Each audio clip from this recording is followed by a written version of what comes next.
The Fall of the House of Usher by Edgar Allan Poe. Audio by legendary Audiobooks.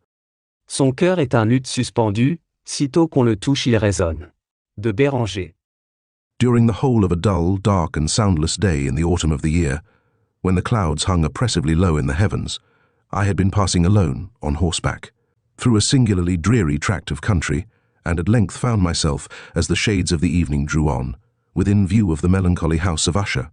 I know not how it was, but with the first glimpse of the building, a sense of insufferable gloom pervaded my spirit. I say insufferable, for the feeling was unrelieved by any of that half-pleasurable, because poetic, sentiment with which the mind usually receives even the sternest natural images of the desolate or terrible.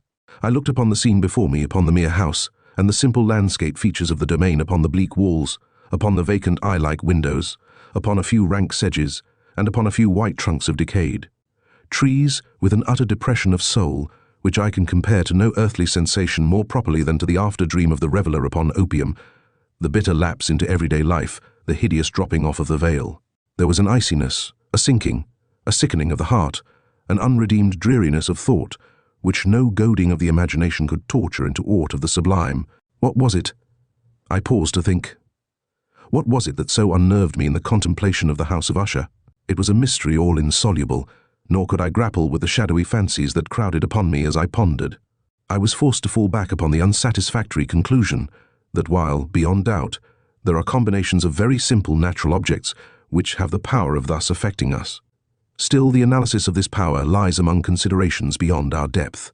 It was possible, I reflected, that a mere different arrangement of the particulars of the scene, of the details of the picture, would be sufficient to modify, or perhaps to annihilate its capacity for sorrowful impression, and acting upon this idea, I reined my horse to the precipitous brink of a black and lurid tarn that lay in unruffled lustre by the dwelling, and gazed down, but with a shudder even more thrilling than before, upon the remodelled and inverted images of the grey sedge, and the ghastly tree stems, and the vacant and eye-like windows.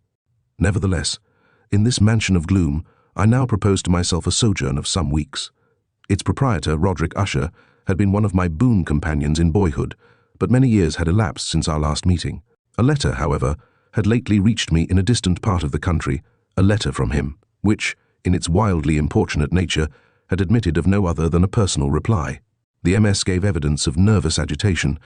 The writer spoke of acute bodily illness, of a mental disorder which oppressed him, and of an earnest desire to see me, as his best, and indeed his only personal friend, with a view of attempting, by the cheerfulness of my society, some alleviation of his malady.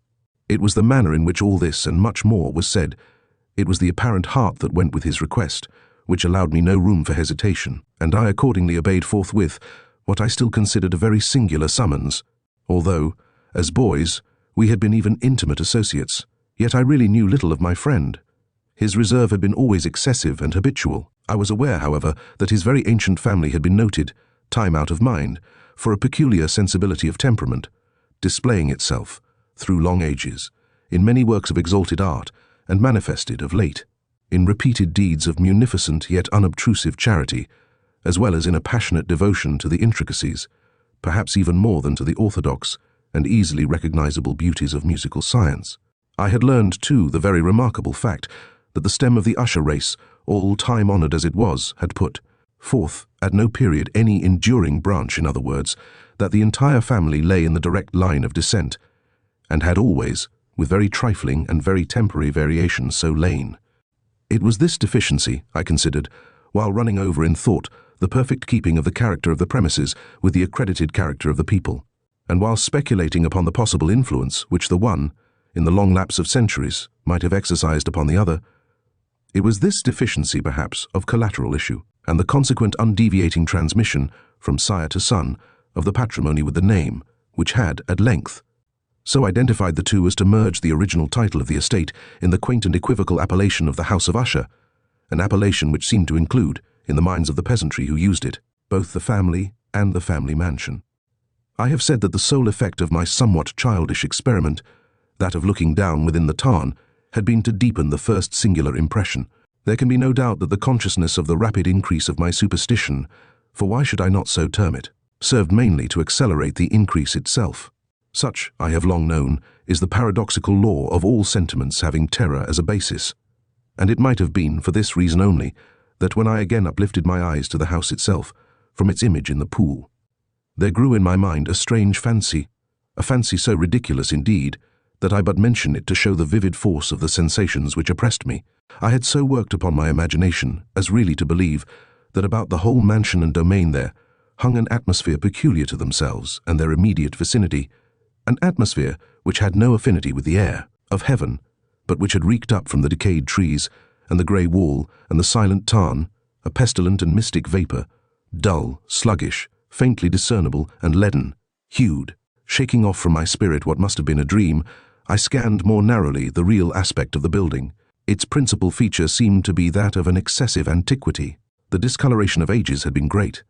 Minute fungi overspread the whole exterior, hanging in a fine tangled webwork from the eaves. Yet all this was apart from any extraordinary dilapidation. No portion of the masonry had fallen, and there appeared to be a wild inconsistency between its still perfect adaptation of parts and the crumbling condition of the individual stones. In this there was much that reminded me of the specious totality of old woodwork, which has rotted for long years in some neglected vault, with no disturbance from the breath of the external air. Beyond this indication of extensive decay, however, the fabric gave little token of instability. Perhaps the eye of a scrutinizing observer might have discovered a barely perceptible fissure, which, extending from the roof of the building in front, made its way down the wall in a zigzag direction, until it became lost in the sullen waters of the tarn. Noticing these things, I rode over a short causeway to the house. A servant in waiting took my horse, and I entered the Gothic archway of the hall. A valet of stealthy step thence conducted me, in silence, through many dark and intricate passages in my progress to the studio of his master. Much that I encountered on the way contributed, I know not how, to heighten the vague sentiments of which I have already spoken. While the objects around me, while the carvings of the ceilings, the sombre tapestries of the walls, the ebony blackness of the floors, and the phantasmagoric armorial trophies which rattled as I strode, were but matters to which, or to such as which, I had been accustomed from my infancy. While I hesitated not to acknowledge how familiar was all this, I still wondered to find how unfamiliar were the fancies which ordinary images were stirring up. On one of the staircases, I met the physician of the family. His countenance, I thought, wore a mingled expression of low cunning and perplexity. He accosted me with trepidation and passed on. The valet now threw open a door and ushered me into the presence of his master. The room in which I found myself was very large and lofty. The windows were long, narrow, and pointed, and at so vast a distance from the black oaken floor as to be altogether inaccessible from within. Feeble gleams of encrimsoned light made their way through the trellised panes, and served to render sufficiently distinct the more prominent objects around. The eye, however, struggled in vain to reach the remoter angles of the chamber, or the recesses of the vaulted and fretted ceiling. Dark draperies hung upon the walls. The general furniture was profuse, comfortless, antique, and tattered. Many books and musical instruments lay scattered about, but failed to give any vitality to the scene. I felt that I breathed an atmosphere of sorrow. An air of stern, deep, and irredeemable gloom hung over and pervaded all. Upon my entrance, Usher rose from a sofa on which he had been lying at full length, and greeted me with a vivacious warmth which had much in it, I at first thought, of an overdone cordiality, of the constrained effort of the ennuyé man of the world. A glance, however, at his countenance convinced me of his perfect sincerity. We sat down, and for some moments, while he spoke not, I gazed upon him with a feeling half of pity, half of awe. Surely man had never before so terribly altered in so brief a period as had Roderick Usher. It was with difficulty that I could bring myself to admit the identity of the man being before me with the companion of my early boyhood. Yet the character of his face had been at all times remarkable. A cadaverousness of complexion, an eye large, liquid, and luminous beyond comparison, lips somewhat thin and very pallid, but of a surpassingly beautiful curve, a nose of a delicate Hebrew model, but with a breadth of nostril unusual in similar formations, a finely moulded chin, speaking, in its want of prominence, of a want of moral energy, hair of a more than web-like softness and tenuity. These features, with an inordinate expansion above the regions of the temple, made up altogether a countenance not easily to be forgotten. And now, in the mere exaggeration of the prevailing character of these features and of the expression they were wont to convey, lay so much of change that I doubted to whom I spoke. The now ghastly pallor of the skin and the now miraculous lustre of the eye, above all things startled and even awed me, The silken hair, too, had been suffered to grow all unheeded, and as, in its wild gossamer texture, it floated rather than fell about the face, I could not, even with effort, connect its arabesque expression with any idea of simple humanity. In the manner of my friend, I was at once struck with an incoherence, an inconsistency, and I soon found this to arise from a series of feeble and futile struggles to overcome an habitual trepidancy, an excessive nervous agitation. For something of this nature I had indeed been prepared, no less by his letter than by reminiscences of certain boyish traits, and by conclusions deduced from his peculiar physical conformation and temperament. His action was alternately vivacious and sullen. His voice varied rapidly from a tremulous indecision, when the animal spirit seemed utterly in abeyance, to that species of energetic concision, that abrupt, weighty, unhurried and hollow-sounding enunciation, that leaden, self-balanced and perfectly modulated guttural utterance, which may be observed in the lost drunkard or the irreclaimable eater of opium during the periods of his most intense excitement. It was thus that he spoke of the object of my visit, of his earnest desire to see me, and of the solace he expected me to afford him. He entered at some length into what he conceived to be the nature of his malady. It was, he said, a constitutional and a family evil, and one for which he despaired to find a remedy, a mere nervous affection, he immediately added, which would undoubtedly soon pass off. It displayed itself in a host of unnatural sensations. Some of these, as he detailed them, interested and bewildered me, although, perhaps, the terms and the general manner of the narration had their weight. He suffered much from a morbid acuteness of the senses. The most insipid food was alone endurable. He could wear only garments of certain texture. The odors of all flowers were oppressive. His eyes were tortured by even a faint light, and there were but peculiar sounds, and these from stringed instruments which did not inspire him with horror.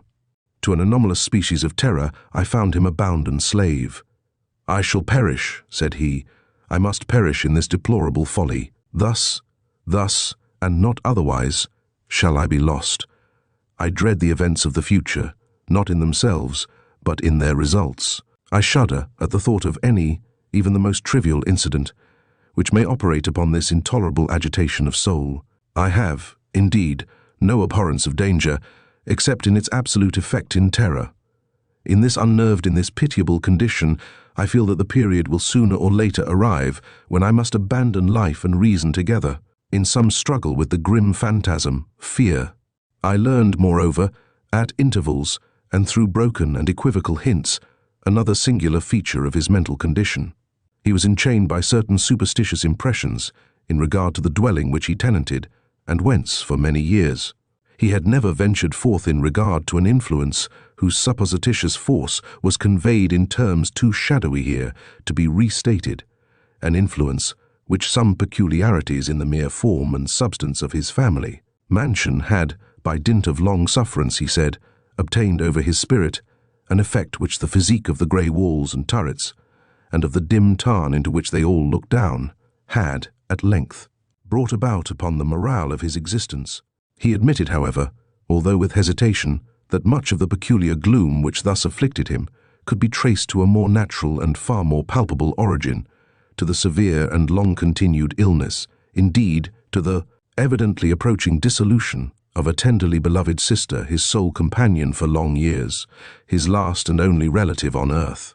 Her decease, he said with a bitterness which I can never forget, would leave him the hopeless and the frail, the last of the ancient race of the Ushers. While he spoke, the Lady Madeline, for so was she called, passed slowly through a remote portion of the apartment, and without having noticed my presence, disappeared. I regarded her with an utter astonishment not unmingled with dread, and yet I found it impossible to account for such feelings. A sensation of stupor oppressed me, as my eyes followed her retreating steps. When a door at length closed upon her, my glance sought instinctively and eagerly the countenance of the brother, but he had buried his face in his hands, and I could only perceive that a far more than ordinary wanness had overspread the emaciated fingers, through which trickled many passionate tears. The disease of the Lady Madeline had long baffled the skill of her physicians. A settled apathy, a gradual wasting away of the person, and frequent although transient affections of a partially cataleptical character were the unusual diagnosis. Hitherto she had steadily borne up against the pressure of her malady, and had not betaken herself finally to bed.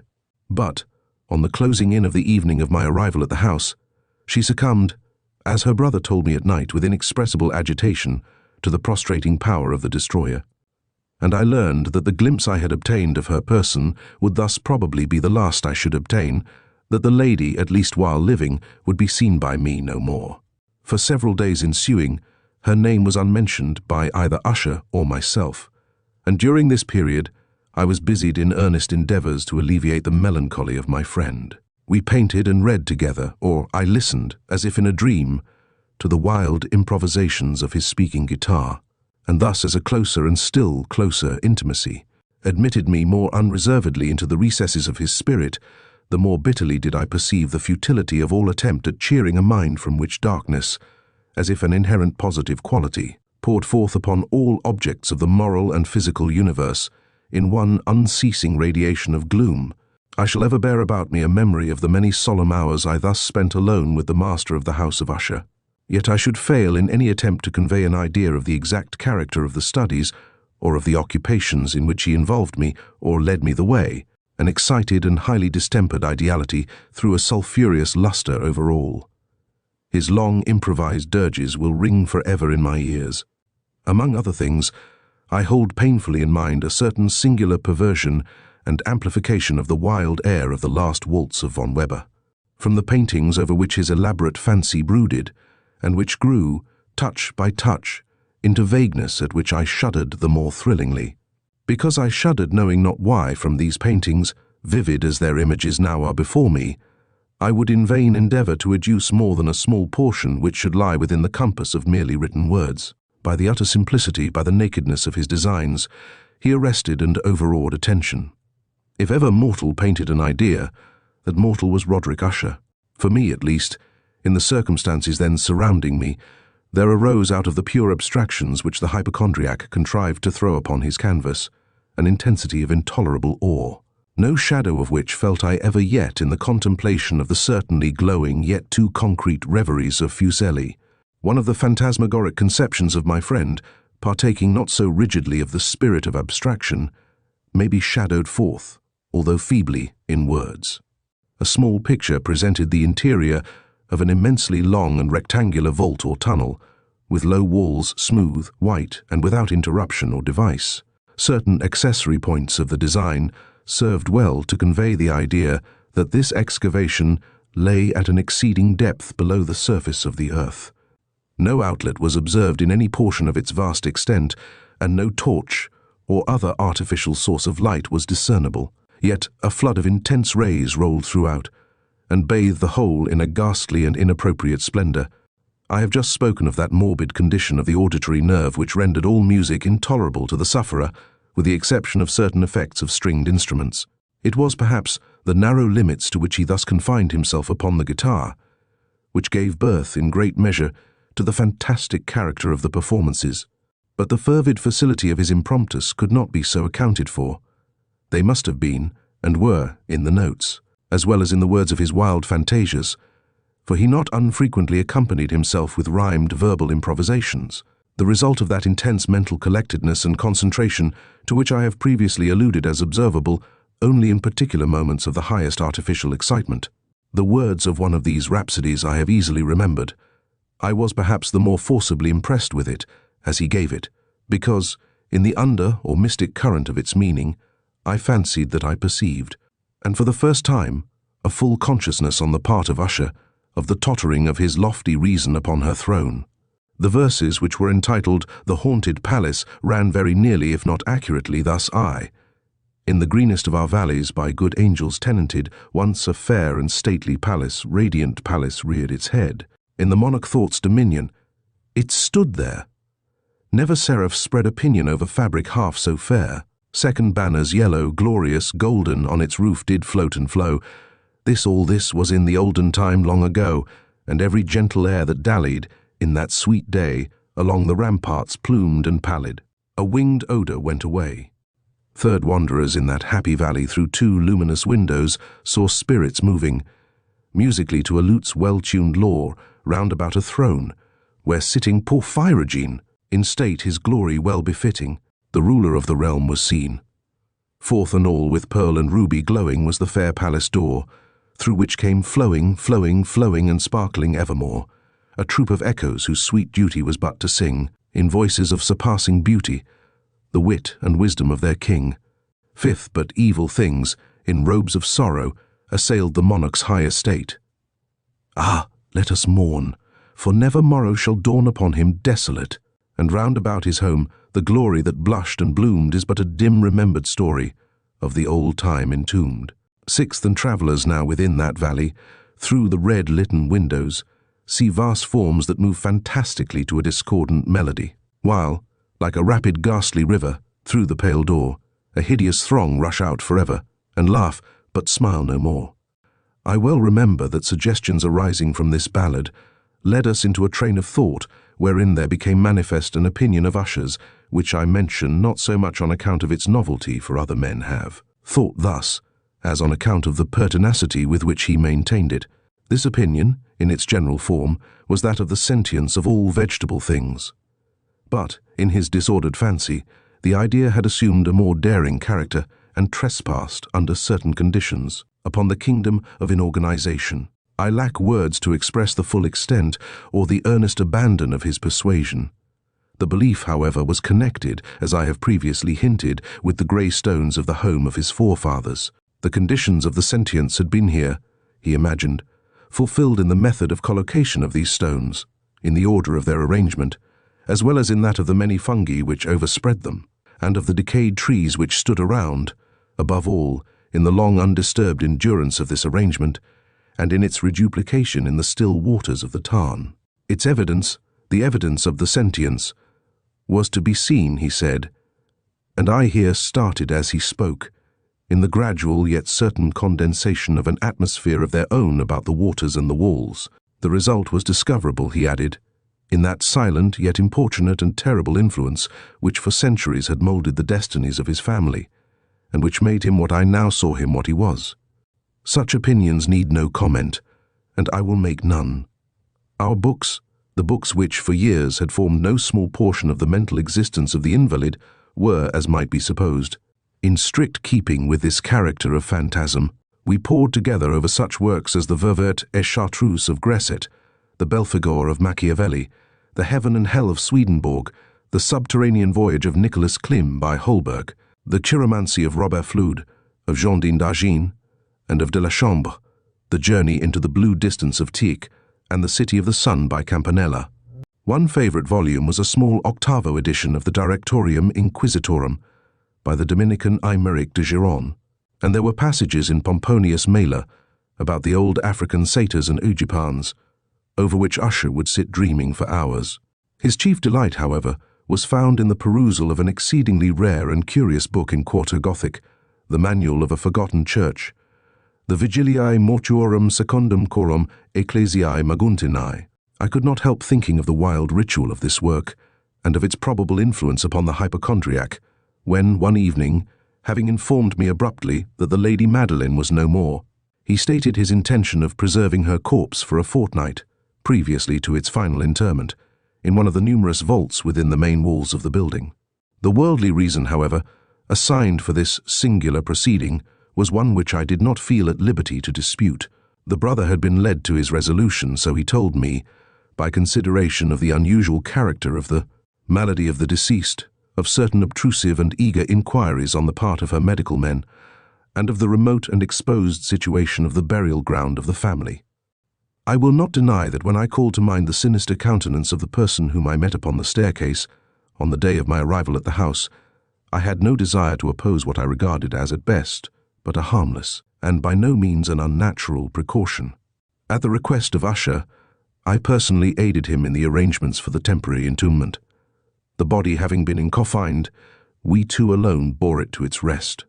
The vault in which we placed it, and which had been so long unopened that our torches, half smothered in its oppressive atmosphere, gave us little opportunity for investigation, was small, damp, and entirely without means of admission for light, lying, at great depth, immediately beneath that portion of the building in which was my own sleeping apartment.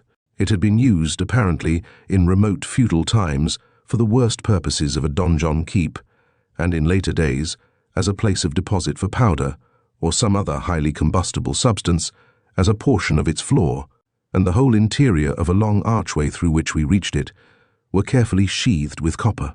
The door of massive iron had been also similarly protected. Its immense weight caused an unusually sharp grating sound as it moved upon its hinges. Having deposited our mournful burden upon trestles within this region of horror, we partially turned aside the yet unscrewed lid of the coffin and looked upon the face of the tenant.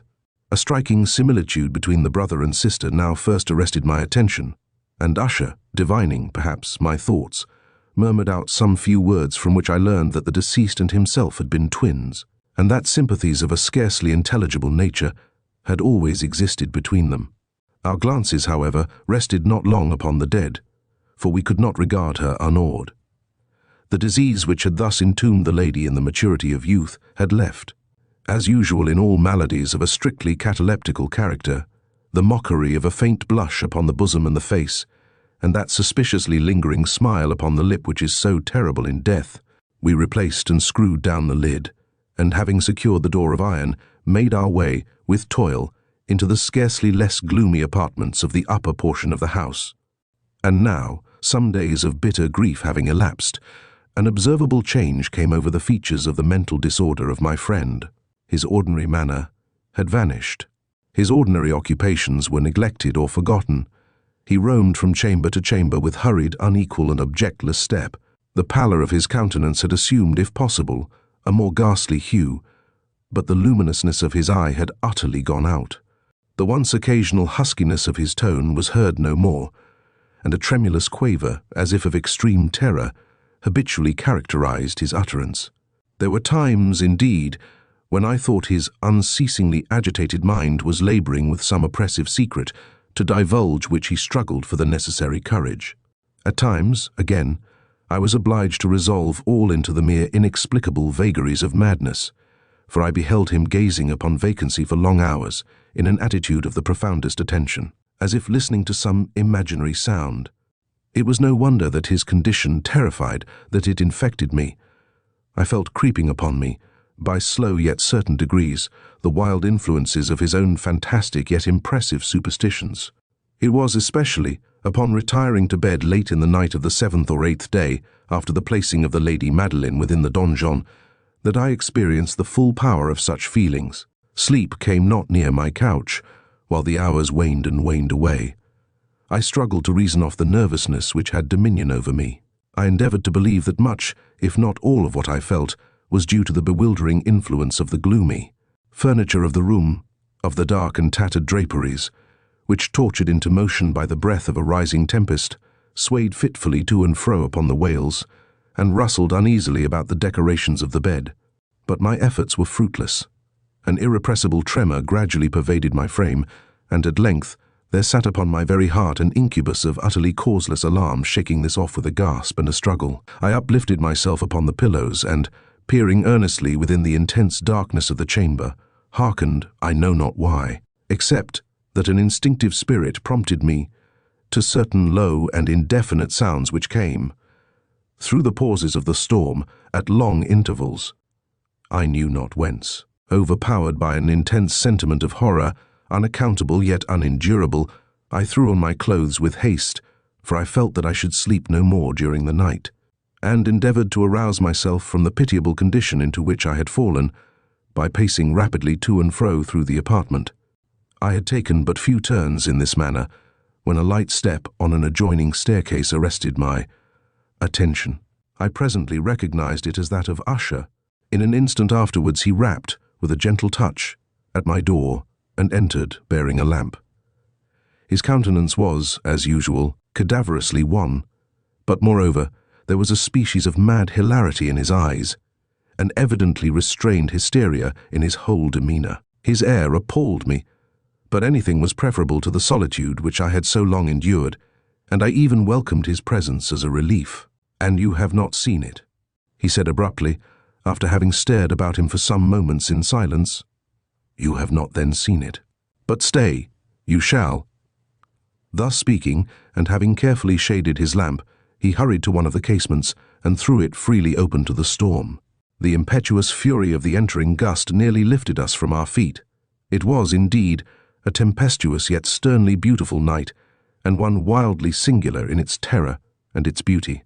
A whirlwind had apparently collected its force in our vicinity, for there were frequent and violent alterations in the direction of the wind and the exceeding density of the clouds, which hung so low as to press upon the turrets of the house did not prevent our perceiving the lifelike velocity with which they flew careering from all points against each other, without passing away into the distance. I say that even their exceeding density did not prevent our perceiving this, yet we had no glimpse of the moon or stars, nor was there any flashing forth of the lightning, but the undersurfaces of the huge masses of agitated vapor, as well as all terrestrial objects immediately around us, were glowing in the unnatural light of a faintly luminous and distinctly visible gaseous exhalation which hung about and enshrouded the mansion. You shall not behold this," said I shudderingly to Usher as I led him with a gentle violence from the window to a seat. "These appearances which bewilder you are merely electrical phenomena not uncommon, or it may be that they have their ghastly origin in the rank miasma of the Tam. Let us close this casement. The air is chilling and dangerous to your frame. Here is one of your favorite romances. I will read, and you shall listen, and so we will pass away this terrible night together." The antique volume which I had taken up was the Mad Tryst of Sir Launcelot Canning, but I had called it a favourite of Usher's more in sad jest than in earnest.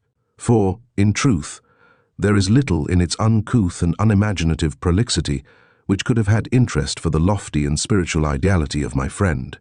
It was, however, the only book immediately at hand, and I indulged a vague hope that the excitement which now agitated the hypochondriac might find relief, for the history of mental disorder is full of similar anomalies, even in the extremeness of the folly which I should read.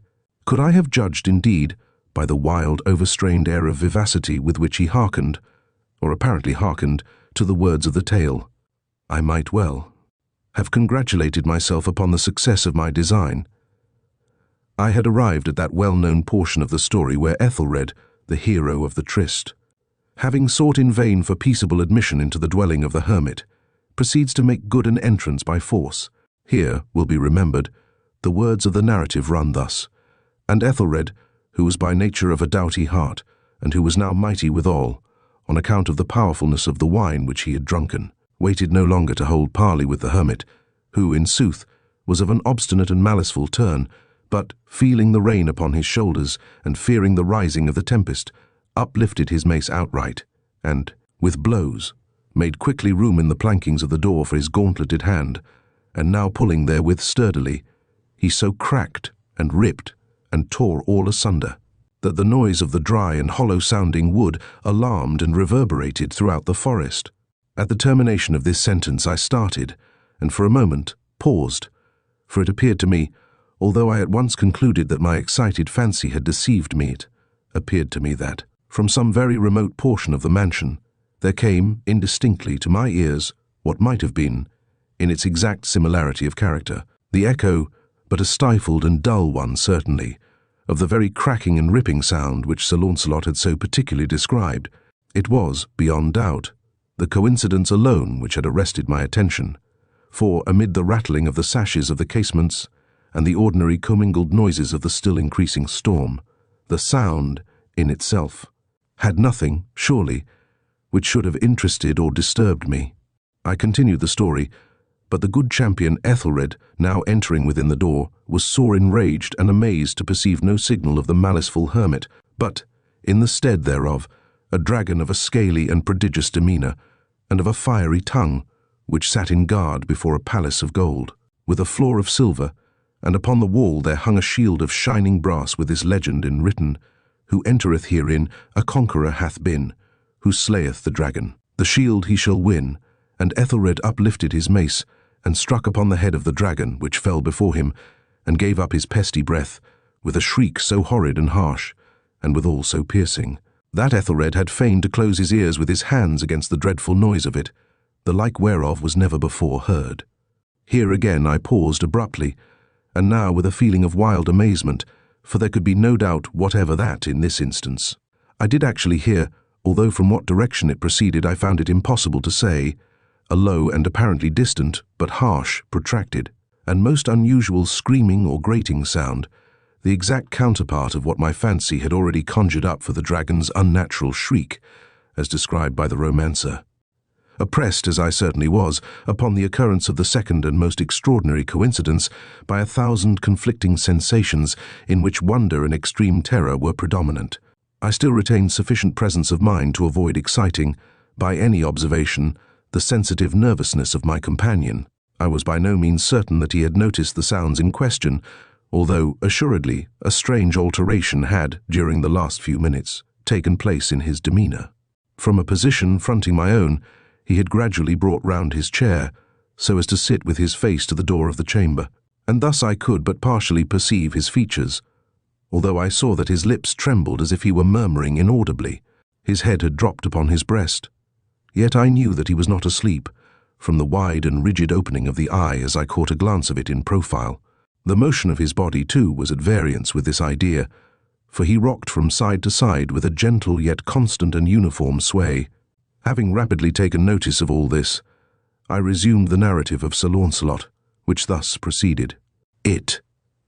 And now, the champion, having escaped from the terrible fury of the dragon, bethinking himself of the brazen shield, and of the breaking up of the enchantment which was upon it, removed the carcass from out of the way before him, and approached valorously over the silver pavement of the castle to where the shield was upon the wall, which in sooth tarried not for his full coming, but fell down at his feet upon the silver floor with a mighty great and terrible ringing sound.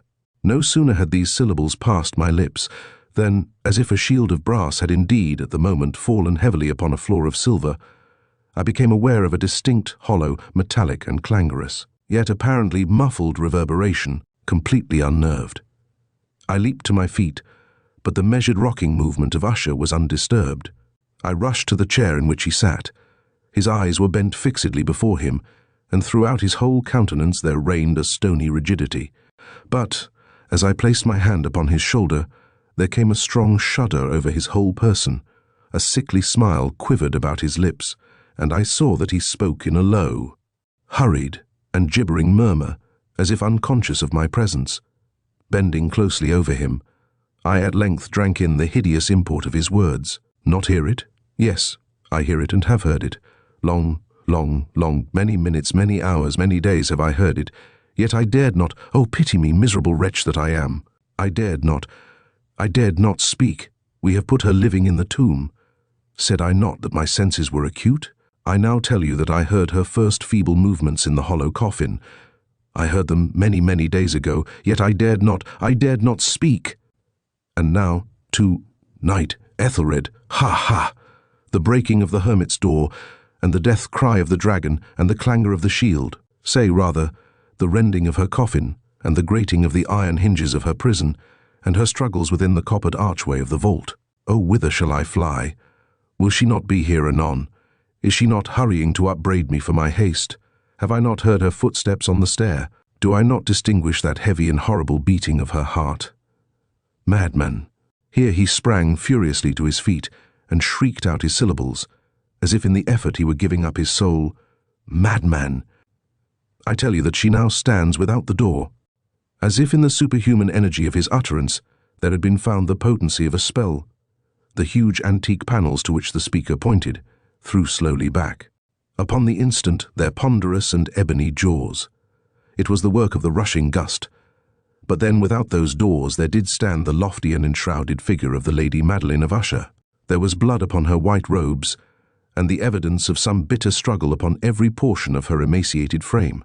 For a moment she remained trembling and reeling to and fro upon the threshold, then, with a low moaning cry, fell heavily inward upon the person of her brother, and in her violent and now final death, agonies, bore him to the floor a corpse, and a victim to the terrors he had anticipated. From that chamber, and from that mansion, I fled aghast. The storm was still abroad in all its wrath, as I found myself crossing the old causeway. Suddenly there shot along the path a wild light, and I turned to see whence a gleam so unusual could have issued, for the vast house and its shadows were alone behind me. The radiance was that of the full, setting and blood-red moon, which now shone vividly through that once barely discernible fissure of which I have before spoken as extending from the roof of the building, in a zigzag direction, to the base. While I gazed, this fissure rapidly widened. There came a fierce breath of the whirlwind. The entire orb of the satellite burst at once upon my sight. My brain reeled as I saw the mighty walls rushing asunder.